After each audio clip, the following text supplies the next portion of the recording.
दोस्तों, जय माता दी। मेरा और मेरे इस म्यूजिकल ग्रुप में आप सभी का बहुत बहुत स्वागत है। तो एक मैं बहुत ही प्यारा पति पत्नी का नोक झोंक गीत लाई हूँ। जैसा होगा आप लोग कमेंट में ज़रूर बताइएगा। आई गई आंधिया, अरे आई गई आंधिया, बुताई गई दिया न मुसबेला न मलई गना, मुसबेला न मलई गना। हमारी धानिया है रानी, मुसबेला न मलई गना। हमारी धानिया है रानी, मुसबेला न मलई गना।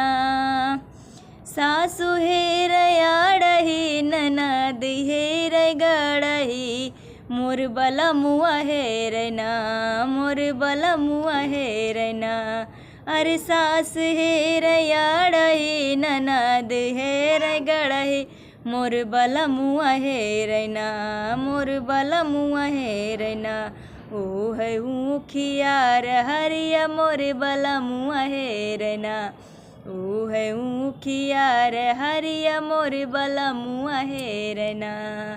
अरे आई गईली आंधिया, बुताई गईले दियना, मुसबेला न मलई गना। हमारी धानिया है रानी, मुसबेला न मलई गना।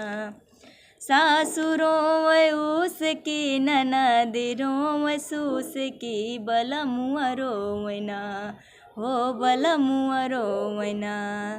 अरे सासुरों उसकी, ननद रों सूस की, मोर बला मुआ रोवना। जहन दुनिया जहनवा, मोर बला मुआ रोवना। जहन दुनिया जहनवा, मोर बला मुआ रोवना। अरे आई गईले आंधिया, बुताई गईले दिया न मुसबेला न मलई गना। हमारी धानिया है रानी, मुसबेला न मलई गना। हमारी धानिया है रानी, मुसबेला न मलई गना।